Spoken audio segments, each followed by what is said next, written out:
The rain poured hard that night, the kind that makes city streets look like rivers, reflecting the flickering neon lights and the rushing of hurried footsteps. Amidst the storm, a young man named Daniel stood at the corner of a dimly lit hospital, soaked to the bone, his jacket clinging to him as though even fabric had given up on warmth.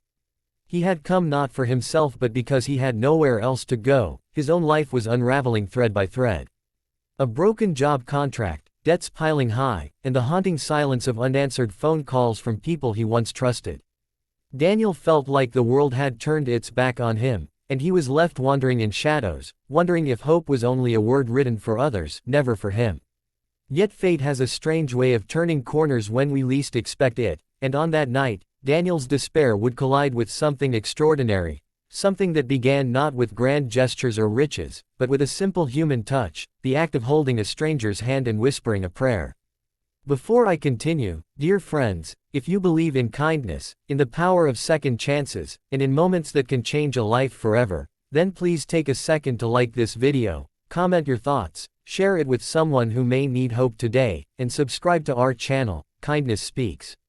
Together, let's keep spreading these stories that remind us of the goodness that still exists in the world.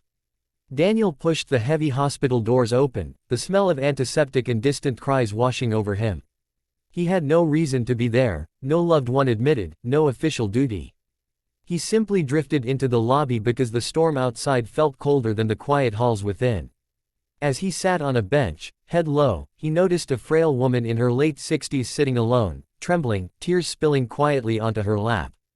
Her eyes were red, her body sagging with the weight of grief, and her hands fumbled with a rosary as though trying to cling to faith that kept slipping through her fingers. Daniel felt a strange pull toward her, not out of curiosity, but out of something deeper, something unexplainable. He knew what it was like to feel abandoned, to feel like your cries went unheard. Without thinking, he walked over, sat beside her, and gently placed his hand over hers. The woman startled at first, then looked at him with wide, tired eyes.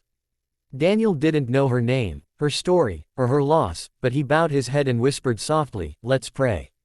He didn't pray fancy words or rehearsed verses, just raw, stumbling sentences that carried his own pain mixed with hers. He prayed for strength, for hope, for healing, whatever it was she was silently begging for. As his hand held hers, something stirred in Daniel.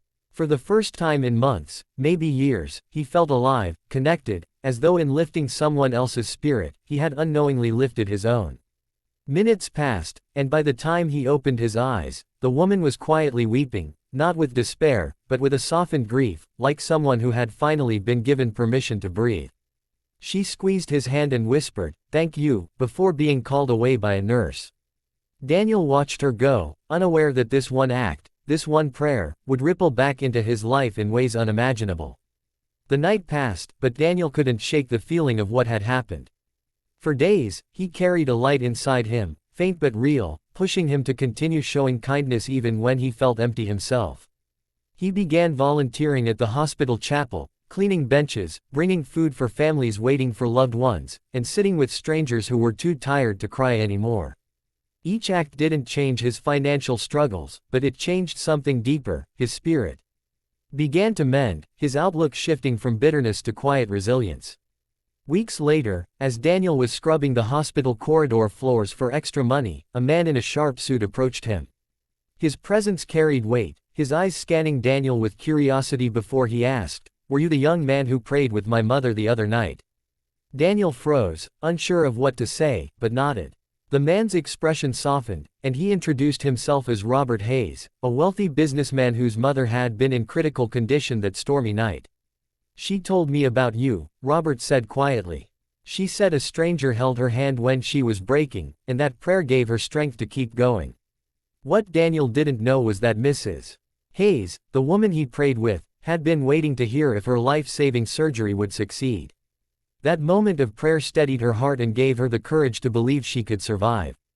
And she did. She recovered, and she carried Daniel's kindness in her memory, telling her son that this world still held angels disguised as ordinary people. Robert insisted on buying Daniel a meal, and one dinner turned into many conversations.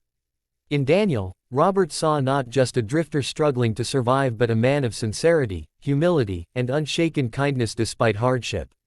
Slowly, Robert extended opportunities, first a small job at one of his firms, then mentorship, and eventually, the trust that Daniel had long lost in himself. Daniel worked harder than he ever had, fueled not by money but by the desire to honor the faith placed in him. His life began to transform, not overnight, but steadily, rooted in that one night when he decided to hold a stranger's hand and pray. Years later, Daniel stood at a grand podium, delivering a speech as the co-founder of a charitable foundation he and Robert built together, dedicated to helping families in crisis, people who had nowhere else to turn. As he spoke, he glanced toward the front row where Mrs. Hayes sat, her eyes brimming with tears of pride, and he realized the truth. Kindness had not only changed her life that night, but it had changed his forever. Friends, if this story touched your heart, I ask you with sincerity, please like this video, share it with someone who may need hope, and subscribe to Kindness Speaks. Let us keep this chain of kindness alive, because you never know when a small act, like holding a stranger's hand, can turn into a miracle that changes everything. Special request. Comment below with one moment of kindness that you either gave or received, no matter how small. Your story may inspire someone else today.